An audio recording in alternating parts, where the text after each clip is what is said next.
परिस्थितियाँ हमारे सामने है, लेकिन इन विपरीत परिस्थितियों में भी साहब काशीराम जी ने हमें सचेत किया है कि विपरीत परिस्थितियों में भी हमें कमज़ोर अपने आप को महसूस नहीं करना है, क्योंकि मान्यवर साहब श्री काशीराम जी ने जब इस मिशन मोमेंट को चलाया तो हमारे पास और साहब काशीराम जी के पास संसाधन नहीं थे, और इतने आज जितने साथी जुड़े हुए हैं, बड़े बुजुर्ग हैं साथ, इतने लोग भी नहीं थे। लेकिन उस परिस्थितियों में भी मान्यवर साहब श्री काशीराम जी ने इस मिशन मोमेंट को इतने मजबूती से खड़ा किया कि उत्तर प्रदेश के अंदर 4-4 बार उनकी मेहनत की कमाई की बदौलत 4-4 बार मुख्यमंत्री आदरणीय बहन कुमारी मायावती जी, जो उनके संघर्षों का परिणाम था। तो साथियों, आपको मालूम है कि जब साहब काशीराम जी उस समय, जिस समय हमारे पास संसाधन नहीं थे, आदमी नहीं थे, इतने रोजगार भी नहीं थे, अर्थव्यवस्था हमारी पूरी तरह से कमज़ोर थी, जब उस समय साहब काशीराम जी ने अकेले में इस मिशन मोमेंट को इतनी मजबूती के साथ खड़ा कर दिया कि उत्तर प्रदेश और पूरे देश के अंदर बहुजन समाज पार्टी का झंडा लहराने का काम किया है। तो आज तो हमारे पास सब कुछ है, आज हमारे पास जनता भी है, पैसे भी हैं, संसाधन भी है, हौसला भी है, और साथियों अपनी बात रखने का दम भी है। तो फिर क्यों घबरा रहे हो? बस मेरी अंत में बहुत छोटे शब्दों में मैं एक बात कहना चाहूँगा, जो साहब काशीराम जी ने कही थी कि हम सत्ता में रहें या ना रहें, लेकिन सामाजिक परिवर्तन की गति रुकनी नहीं चाहिए। लेकिन हमने देखा है 5 साल के अंदर, क्योंकि मैं तो अभी 1-2 महीने से पार्टी के अंदर आया हूँ, सामाजिक गति रुकनी नहीं चाहिए, लेकिन मैं देखता हूँ कि हमारे जो पार्टी संगठन के जो कार्यकर्ता हैं वो सामाजिक गति के लेकर जा रहे हैं। कैंडिडेट तो आएगा, चुनाव लड़ेगा, लेकिन जिम्मेदारी किसकी है? जिम्मेदारी पार्टी संगठन की है। लेकिन पार्टी संगठन ने साहब काशीराम जी ने जो SC, ST, OBC और माइनॉरिटीज़ के लिए किया है, किसी भी पदाधिकारी ने पूरे 5 साल में ये ज़रूरत नहीं समझी कि लोगों के बीच लगातार जाकर उनको जगाने का काम करे, बचाने का काम करे, और उसका नतीजा सामने।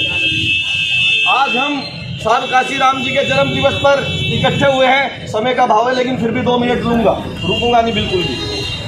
आज हम इकट्ठे हुए हैं, दर्द है, पीड़ा है, सबको है, और हमारे कैंडिडेट, अरे उनका हौसला देखिए, उनका हौसला देखिए, जो सब कुछ दांव पर लगाने के बीच भी हमारे बीच बैठे हुए हैं। तो मैं सबसे ज़्यादा बहुत उनका धन्यवाद करता हूं, और मैं उनकी हिम्मत को जो है सलाम करता हूं कि आज भी वो हमारा हौसला अफजाई करने के लिए हमारे बीच हैं, और इस मिशन मोमेंट को खड़ा करने के लिए फिर कह रहे हैं कि साथियों, भले हम रह गए हों, चुनाव में नहीं आए हों, लेकिन फिर भी इस मिशन मोमेंट को हम रुकने नहीं देंगे, किसी भी कार्यकर्ता को, पदाधिकारियों को झुकने नहीं देंगे, क्योंकि साहब काशीराम जी ने और बाबा साहब अम्बेडकर जी की बदौलत आज हम लोग बहुत मजबूत हैं, और अपने आप को मजबूत वो करें। आने वाला समय है, आज ही से मैं गुजारिश करता हूँ, हमारे माननीय जिला अध्यक्ष जी भी बैठे हुए हैं, जितने भी विधानसभा अध्यक्ष हैं, सेक्टर अध्यक्ष हैं, उनको साहब काशीराम जी ने जो SC के लिए किया, ST के लिए किया, OBC के लिए किया, माइनॉरिटीज़ के लिए किया, जो साहब काशीराम जी ने किया है, एक पैम्फलेट छपवा के प्रत्येक विधानसभा में भिजवाने का काम करे, और एक दिन एक विधानसभा अध्यक्ष समाज के बीच जाकर उन सभी कार्यों को जनता तक पहुंचाने का काम करे।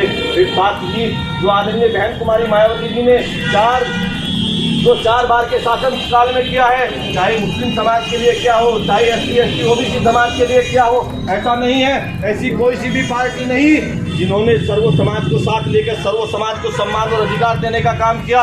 ये केवल बहुजन समाज पार्टी ने किया है। लेकिन कमी कहाँ रही है? कमी रही है हमारे प्रचार में, कमी रही है हमारे तालमेल में। हम इस तरह अगर जिस समय हम कैडर किया करते थे, मैं देखता था सेक्टर अध्यक्ष को, बूथ अध्यक्ष को इस तरह उठाकर पूछा जाता था, धमकाया जाता था जैसे वो हमारी नौकरी कर रहा हो, लेकिन उसको सम्मान नहीं दिया जाता था। नतीजा हमारे सामने है। तो मेरी सभी से गुजारिश है, मैं पुनः आपसे गुजारिश करता हूं कि हम लोगों को इस दर्द को हौसला बनाना है और फिर पुनः खड़े होना है। साथियों, जिस समय परिणाम आए चुनाव के, उससे अगले दिन ही हम लोगों ने मीटिंग शुरू कर दी थी। हम ना बैठे हैं, ना बैठेंगे, और दुनिया की ताकत कोई हमें बैठा नहीं सकती, ना झुका सकती है।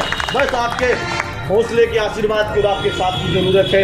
इसी के साथ उन्हें सभी को साधु काशीराम जी के जन्म दिवस पर ढेर सारी शुभकामनाएं। और पार्टी के जितने भी प्रत्याशी थे जिन्होंने हौसला बढ़ाया हमारे बीच आकर, मैं उनका भी दिल की गहराइयों से सम्मान करता हूं, सलाम करता हूं उन्हें। इसी के साथ सभी को जय भीम, नमो बुद्धाय, खुदा हाफिज। आज के लिए बस इतना ही। नए अपडेट के लिए बने रहें रणौता एक्सप्रेस न्यूज के साथ।